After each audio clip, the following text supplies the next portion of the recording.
Tubahaye ikaze ku makuru ari kuvugwa hirya no hino ku isi. Ni Pacifique update news. Amerika nicyo gihugu kiri ku isonga mu makuru ya politike ku isi muri iki gihe.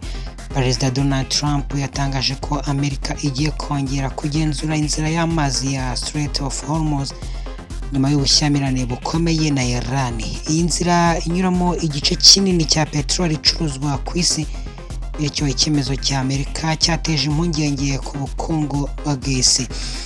Ibiciro bya peteroli byahise bizamuka ku masoko mpuzamahanga. Amerika ivuga ko iri gukora ku rwego rwo kurinda ubucuruzi n'umutekano w'amato anyura muri ako karere. Mu gihugu imbere harimo akazi gakomeye ku buryo Amerika ikwiye kwitwara muri aya makimbirane kugira ngo itisanga yinjiye mu ntambara ndende mu burasirazuba bwo hagati. Mu Bushinwa, amakuru yo kuvuga nuko Ubushinwa bukomeje kwerekana nk'igihugu gishyigikiye ibiganiro aho gukoresha intwaro. Beijing yasabye impande zose ziri mu makimbirane ya Iran kwirinda ibikorwa bishobora guteza intambara nini. Nubwo Ubushinwa bufite umubano wa hafi na Iran mu bucuruzi bwa peteroli n'ishoramari, bwakomeje kwirinda kohereza ingabo cyangwa kwinjira mu ntambara mu buryo butaziguye.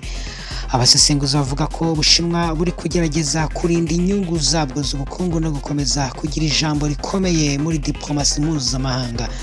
Kugeza ubu politike y'Ubushinwa irangwa no gushaka amahoro no gukomeza ubucuruzi n'ibihugu byombi bifitanye amakimbirane. Naho mu Burusiya, Perezida Vladimir Putin yakomeje kuyobora igihugu mu gihe intambara hagati y'Uburusiya na Ukraine ikomeje. Raporo zitandukanye zigaragaza ko Uburusiya bukomeje ibikorwa bya gisirikare ndetse bukaba butaragira ubushake bwo guhagarika intambara vuba. Muri iyi minsi Ukraine yakajije ibitero bya drones ku bikorwa remezo by'Uburusiya birimo ububiko bwa lisansi n'inganda. Uburusiya bwo bukomeje kugaba ibitero bya misile ku mijyi ya Ukraine. Politike ya Moscow muri iki gihe ishingiye ku gukomeza igitutu cya gisirikare no kurinda ko Ukraine yakomeza kubona intsinzi ku rugamba.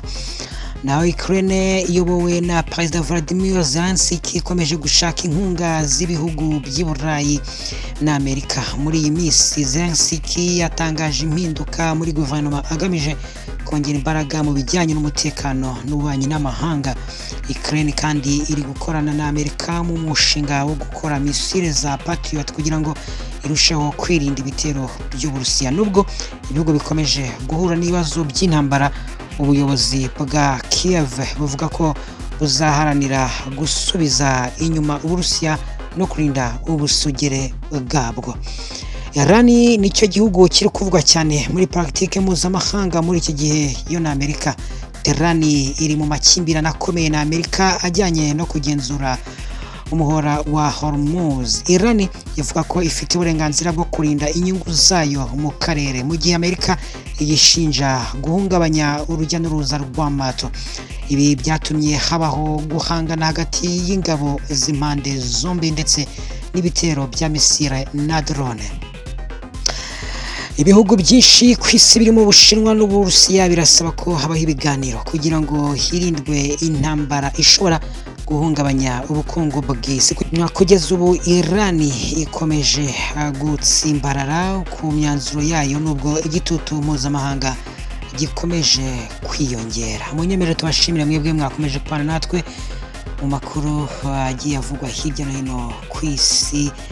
Mujye gukora subscribe ndetse na share kugira ngo ujye ubasha kubona ibiganiro tubagezaho umunsi ku munsi.